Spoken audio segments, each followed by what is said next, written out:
Is part 3 of the chapter 10 Clean Slate. And this is the last part we're going to read before your April break. So let's see what happens. Nate felt bad as he watched Summer go. She had looked truly hurt when he and Trevor chose not to side with her. He wished he could explain. What Summer had asked of Mrs. White had sounded really reasonable to him.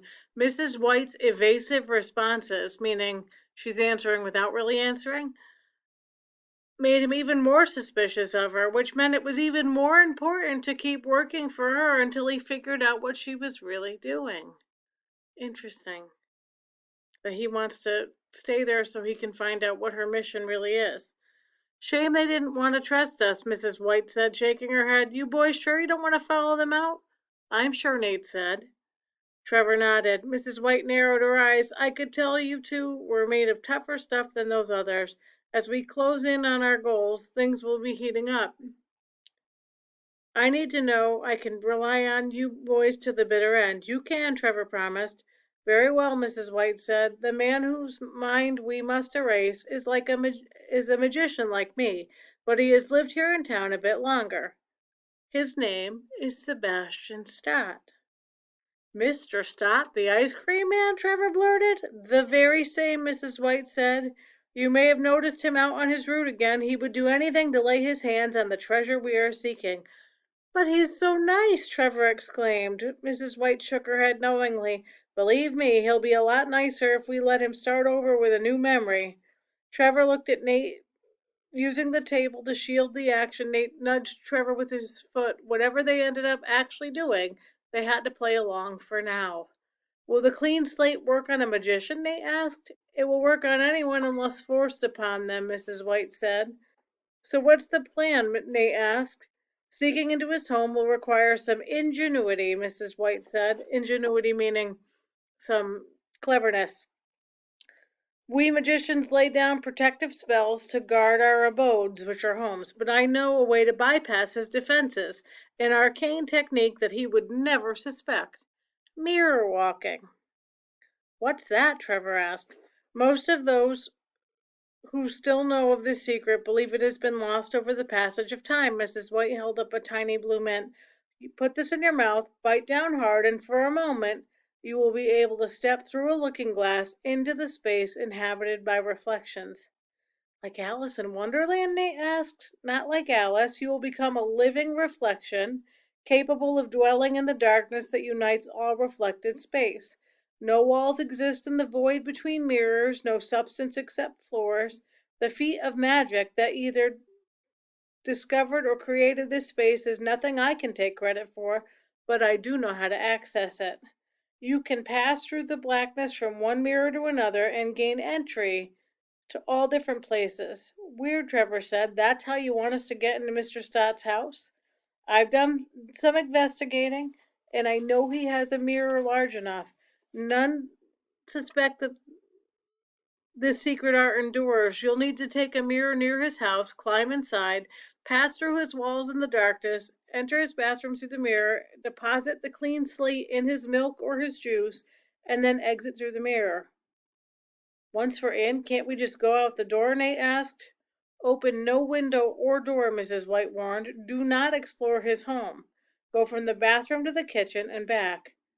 What if he finds us? Trevor asked. Well, don't let him find you, Mrs. White said. If he does, run away. If you're caught, play dumb, but be careful and you won't get caught. Strike late Friday or Saturday. Be sure the house is dark, or I suppose you could sneak in during the day if you're sure he's off driving his route. I'll leave the timing up to you. Each mirror mint gets one person through one mirror. You'll pass through a mirror to get into the darkness of the reflected world and through another to get out. Should you get stuck in the reflected world without a mint, you could become trapped for all eternity. Eventually we'd die, Nate said. Mrs. White shook her head. Not true. You would stop aging, no longer require food or air, and persist as a living reflection until the last mirror in the universe was destroyed. Okay, Trevor said. So be careful with the mints then. Most careful, Mrs. White agreed, handing each of them four, two for each of you to get into his house and two to get out. I imagine you'll want to stay together, although it might be wiser to enter solo, leaving the other guarding the mirror outside. Together is better, Trevor said. It would be too freaky alone. We'll hide the outside mirror. Who wants to take charge? See, now I'm wondering if that's going to be a problem. Who wants to take charge of the clean slate? She asked, holding up the gray tube. Nate accepted it. How do we find our way if the mirror world is dark? He asked. The mirrors are all you can see in the blackness, Mrs. White said. You can peer out of them like windows, but no light shines in through them. It can be disorienting with no walls. You can see mirrors a long ways off. From under the table, Mrs. White lifted a large oval mirror in a frame. This should be large enough for you to fit through. The closer you place it to Mr. Stott's house, the closer you'll be to his bathroom mirror.